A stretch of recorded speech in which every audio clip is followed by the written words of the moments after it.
भारतीय जनता पार्टीचा गेल्या 28 वर्षाचा कार्यकर्ता आहे, त्यामुळे पक्षाकडे इच्छा व्यक्त केली होती। आज सकाळी पक्ष निर्णय झाला, पक्षाचा कार्यकर्ता म्हणून तो स्वीकारला आणि महापौर, उपमहापौर, सभापती या तिघांचे देखील अधिकृत अभिनंदन, शुभेच्छा दिल्यात। नाराज नाही। चर्चेत असताना देखील अंतिम निर्णय बदलण्यात आलं, या निर्णयाचा तुम्ही कोणावर खापर फोडणार? माझ्यासारख्या झोपडपट्टीतल्या कार्यकर्त्याचं नाव महापौर पदासाठी येतं हेच माझ्यासाठी फार आहे, त्यामुळे खापर होणार नाही। आपल्या कर्तृत्वावर आणि आपल्या ह्याच्यावर आपण ती मिळवत असते। तुमच्याशी निवड करताना चर्चा वगैरे करण्यात आली होती का?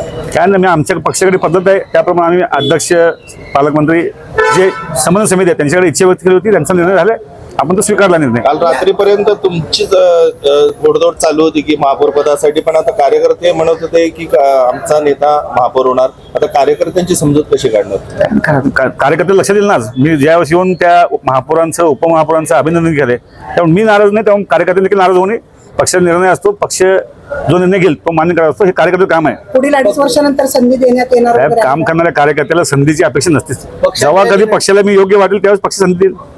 नाही, पक्षाच्या या निर्णयामुळे आजपर्यंत मराठा समाजाला फक्त गाजर दाखवण्यात आलं। यंदा तिसरा टर्म असून सुद्धा तिसऱ्या टर्मला सुद्धा मराठा समाजाचे मन दुखावलं गेलं। त्या मराठा समाजाची भावना आता एक वेगळ्या रोषाने पुढच्या इलेक्शन मध्ये पाहाव्यास मिळणार आहे, त्याला तुम्ही कसं शांत करणार? भारतीय जनता पार्टीचा कार्यकर्ता मी, त्यामुळे पक्षाचा कार्यकर्ता, पक्षाच्या जडणघडणीत घडले मी।